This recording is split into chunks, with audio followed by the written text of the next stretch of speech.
ನಮಸ್ಕಾರ ವೀಕ್ಷಕರೇ, ಸಮಕಾಲೀನದ 291ನೇ ಕಂತಿಗೆ ನಿಮಗೆ ಸ್ವಾಗತ. ಚುನಾವಣೆಯಾಗಿ ತಿಂಗಳು ಕಳೀತಾ ಬಂದರೂ ಕೂಡ ಒಬ್ಬ ವಿರೋಧ ಪಕ್ಷದ ನಾಯಕನನ್ನು ಆಯ್ಕೆ ಮಾಡ್ಕೊಳ್ಳೋಕ್ಕಾಗದಿರುವಂಥ ಸಂದಿಗ್ಧದಲ್ಲಿರುವ ಬಿಜೆಪಿ ಪಕ್ಷದ ಒಳಗಡೆ ಒಂದು ಪೈಪೋಟಿ ಏರ್ಪಟ್ಟಿದೆ. ಯಾರೀಗ ವಿರೋಧ ಪಕ್ಷದ ಸಮರ್ಥ ಅಭ್ಯರ್ಥಿ ಅಂತೇಳಿ ಅದಕ್ಕಾಗಿ ಸದನದಲ್ಲಿ ಕಾಂಗ್ರೆಸ್ಸನ್ನು ಹಣಿಯುವುದಕ್ಕೆ, ಅಧಿಕಾರಾರೂಢ ಪಕ್ಷವನ್ನ ಬಗ್ಗೆ ತರಾಟೆ ಎತ್ಕೊಳ್ಳೋದಕ್ಕೆ ಒಂದು ಪೈಪೋಟಿ ನಡೆದಿದೆ. ಆದರೆ ಇವರೆಲ್ಲರನ್ನು ಮೀರಿಸೋ ರೀತಿ ಕುಮಾರಸ್ವಾಮಿಯವರು ಅಧಿಕೃತ ವಿರೋಧ ಪಕ್ಷದ ನಾಯಕರಾಗಿ ವರ್ತಿಸ್ತಿರೋದು ನಾವು ನೋಡಿದ್ದೀವಿ.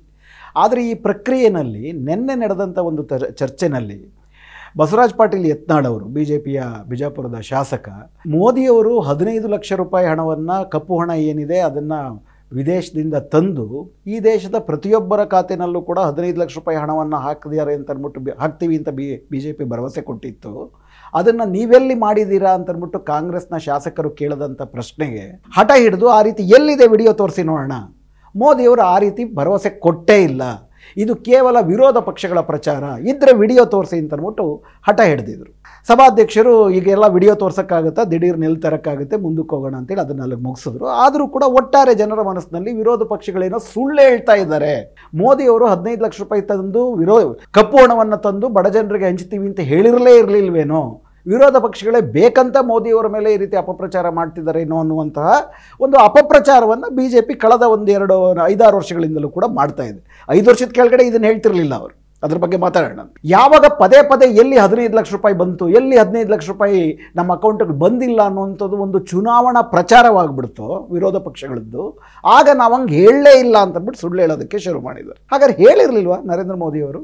ದಯವಿಟ್ಟು ತಮ್ಮ ಪರದೆ ಮೇಲೆ ಬರುವಂತಹ ಈ ವಿಡಿಯೋ ತುಣುಕನ್ನು ನೋಡಬೇಕು.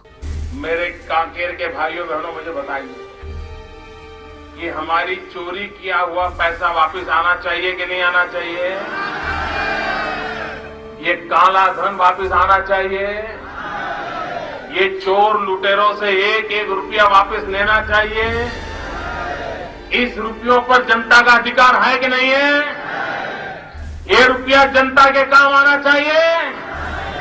अरे एक बार ये जो चोर लुटेरों के पैसे विदेशी बैंकों में जमा है ना, उतने भी हम रुपये ले आए ना, तो भी हिंदुस्तान के एक गरीब आदमी को मुफ्त में 15-20 लाख रुपए यूं ही मिल जाएगा, 15-20 लाख रुपए यूं ही मिल जाएगा, 15-20 लाख रुपए यूं ही मिल जाएगा.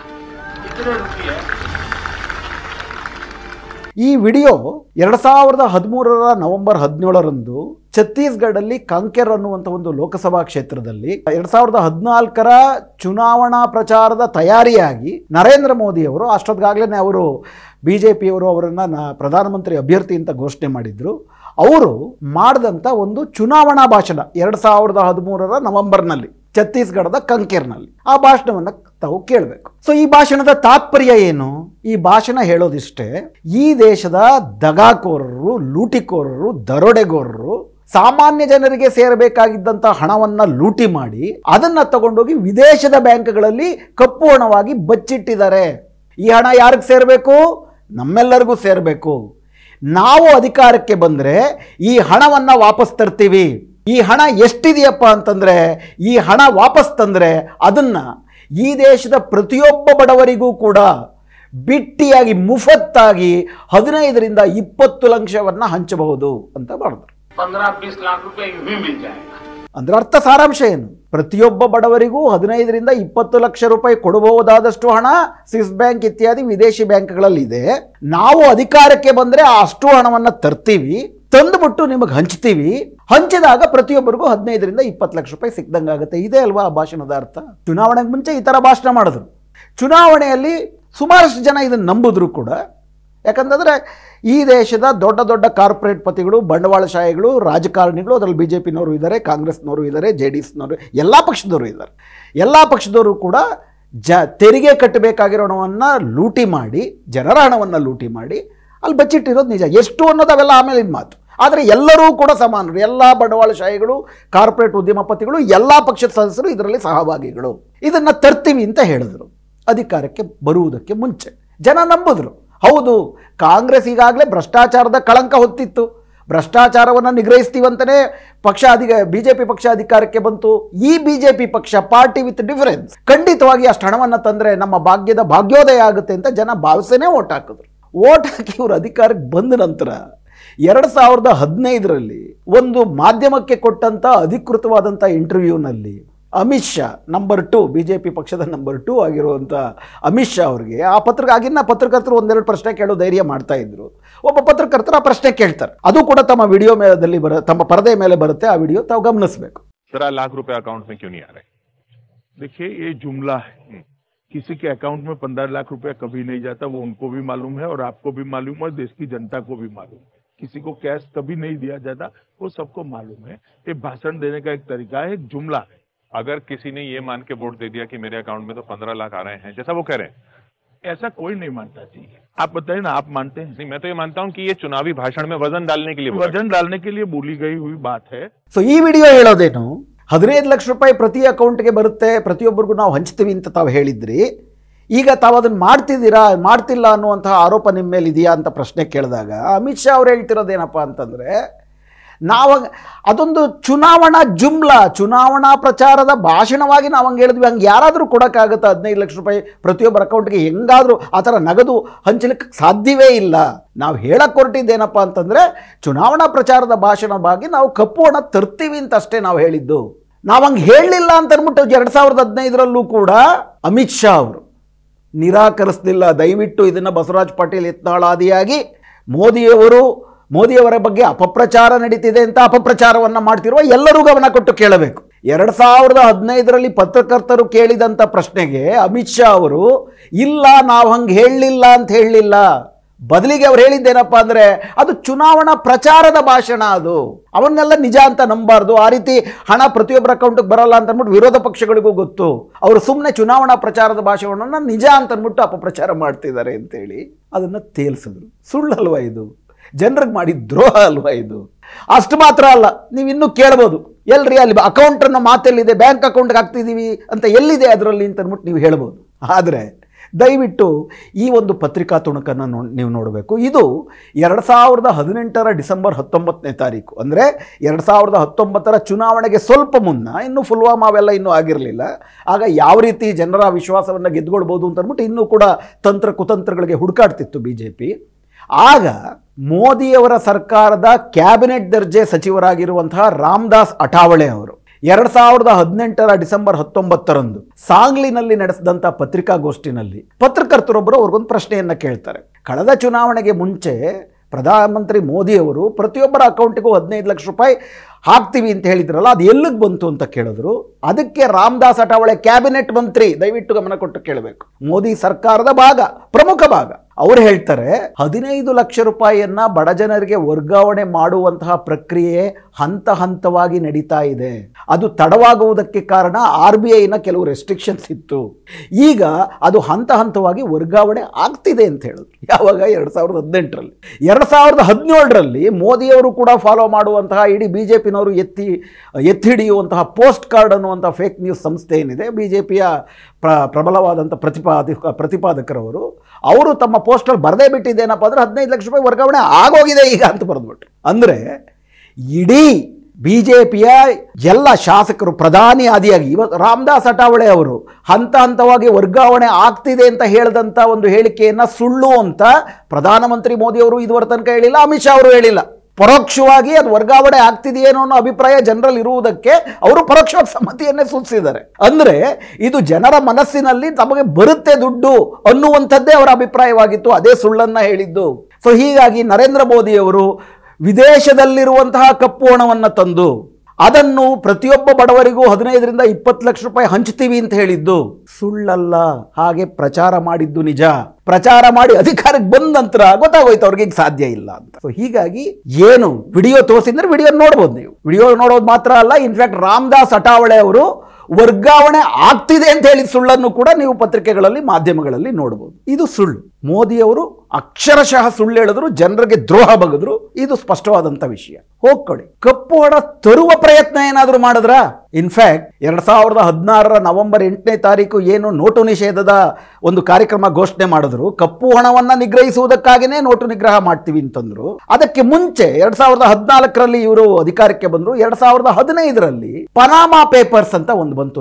ತಮ್ಮಲ್ಲಿ ಹಲವರಿಗಾದ್ರೂ ಜ್ಞಾಪಕ ಇರಬಹುದು. ಪ್ರಪಂಚದ ಸುಮಾರು 40 ಪ್ರತಿಷ್ಠಿತ ಪತ್ರಿಕೆಗಳ ಹಣಕಾಸು ಮತ್ತು ಆರ್ಥಿಕ ವರದಿಗಳನ್ನು ಮಾಡುವಂತಹ ಪತ್ರಿಕಾ ವರದಿಗಾರರು, ಹಿರಿಯ ಪತ್ರಿಕಾ ವರದಿಗಾರರು, ಸುಮಾರು 80 ಪತ್ರಿಕಾ ಸಂಸ್ಥೆಗಳ ವರದಿಗಾರರು ಒಟ್ಟು ಕೂತ್ಕೊಂಡು ಈ ದೊಡ್ಡ ದೊಡ್ಡ ಬೇರೆ ಜಗತ್ತಿನ ಬಹುಪಾಲು ದೇಶಗಳ ದೊಡ್ಡ ದೊಡ್ಡ ಉದ್ಯಮಿಗಳು, ರಾಜಕಾರಣಿಗಳು ಹೆಂಗೆ ಕಪ್ಪು ಹಣವನ್ನು ಪನಾಮಾ ಪೇಪರ್ಸ್ ಅಂದರೆ ಪನಾಮಾ ದೇಶದ ಫೊರೆನ್ಸ್ಕೋ ಮಲೆಸ್ಕಾ ಅನ್ನುವಂತಹ ಒಂದು ಸಂಸ್ಥೆಯ ಶೆಲ್ ಕಂಪನಿಯ ಹೆಸರಿನಲ್ಲಿ ಕೂಡಿಟ್ಟಿದ್ದಾರೆ ಅಂತೇಳಿ ಲಕ್ಷಾಂತರ ರೂಪಾಯಿ, ಲಕ್ಷಾಂತರ ಪುಟಗಳಷ್ಟು ವಹಿವಾಟನ್ನು ಬಯಲುಗೊಳಿಸಿದ್ರು. ಆ ಪನಾಮಾ ಪೇಪರ್ಸು ಎಂಥ ಒಂದು ನಿಗೂಢವನ್ನು ಬಯಲುಗೊಳಿಸ್ತು ಅಂತಂದರೆ ಎಲ್ಲ ಪಕ್ಷಗಳು, ಎಲ್ಲ ದೇಶಗಳು ಇದರಲ್ಲಿ ಶಾಮೀಲು.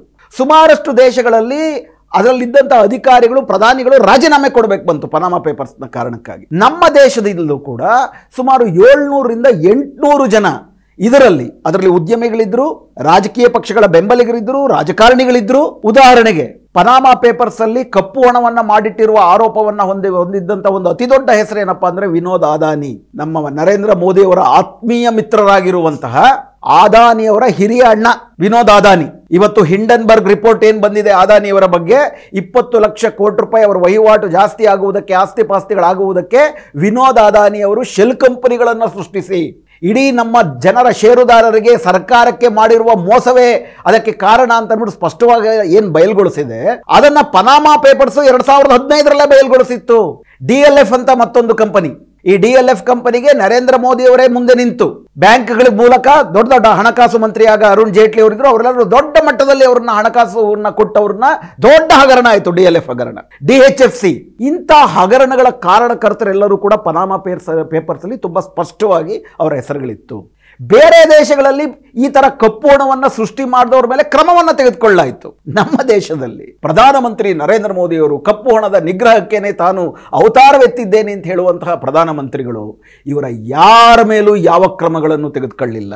ಬದಲಿಗೆ ಅದಾನಿಯವರ ಸಾಮ್ರಾಜ್ಯ ಈ ರೀತಿ ಕಪ್ಪು ಹಣವನ್ನು ಸೃಷ್ಟಿ ಮಾಡುವ ಮೂಲಕ, ಸರ್ಕಾರಕ್ಕೆ ಮೋಸ ಮಾಡುವ ಮೂಲಕ, ಜನರಿಗೆ ದ್ರೋಹವೆಸಗುವ ಮೂಲಕ ತಮ್ಮ ಆಸ್ತಿಪಾಸ್ತಿಯನ್ನು ಜಾಸ್ತಿ ಮಾಡಿಕೊಳ್ಳುವುದಕ್ಕೆ ಇನ್ನೂ ಕಾನೂನುಗಳಿಗೆ ಹಲವಾರು ತಿದ್ದುಪಡಿಗಳನ್ನ ತಂದರು. ಅದನ್ನ ಆಮೇಲೆ ಮಾತಾಡೋಣಂತೆ.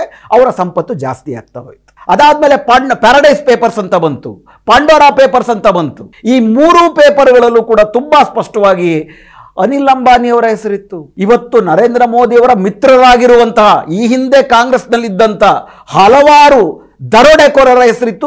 ಇವತ್ತು ಅಂತ ಎಲ್ಲ ದರೋಡೆಕೋರರು ಬಿಜೆಪಿಯ ವಾಷಿಂಗ್ ಮೆಷಿನ್ ನಲ್ಲಿ ಶುಭ್ರವಾಗಿ ಹೊರಗಡೆ ಬಂದಿದ್ದಾರೆ. ಮನಿ ಲಾಂಡ್ರಿಂಗ್ ಅನ್ನುವಂತ ಒಂದು ಮಾಡ್ತಾರೆ, ಕಪ್ಪು ಹಣವನ್ನ ಬಿಳಿ ಮಾಡುವುದು ಅಂತ. ಕಪ್ಪು ಹಣ ಮಾಡಿದವರನ್ನ ಬಿಳಿ ಮಾಡುವುದು ಬಿಜೆಪಿಯ ವಾಷಿಂಗ್ ಮೆಷಿನ್. ಆ ರೀತಿ ಸುಮಾರಷ್ಟು ಜನ ಇವತ್ತು ಬಿಜೆಪಿನಲ್ಲೇ ಇದ್ದಾರೆ.